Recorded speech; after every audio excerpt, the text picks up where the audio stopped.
Praise the Lord. பலத்தினாலும் அல்ல, பராக்கிரமத்தினாலும் அல்ல, என்னுடைய ஆவியினாலேயே ஆகும் என்று சேனையின் கர்த்தர் சொல்லுகிறார் என்று சகோதரர் 4:6 நாம் வாசிக்கிறோம்.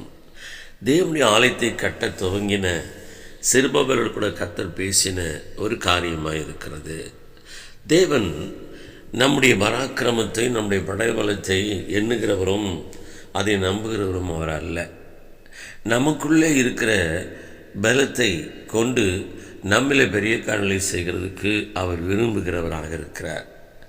நாம் அவரிடத்தில் கேட்கும்போது அவர் நமக்கு நிறைவான ஞானத்தை கொடுத்து இந்த உலகத்திலே வாழ்கிறதுக்கும் ஆளுகிறதுக்கான கிருபையை கர்த்தர் நமக்கு தருகிறார்.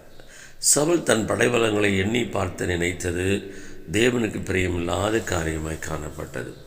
கிதியோன் தன்னை பலத்தை குறித்து குறைவாக எண்ணின போது தேவன் அதை விரும்பவில்லை.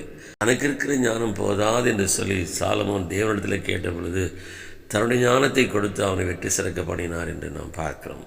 என பெரியமானே, நமக்குள்ளே படைபலங்கள் இருக்கலாம், நமக்குள்ளே பலன் இருக்கலாம், நமக்குள்ளே உலக ஞானங்கள் இருக்கலாம்.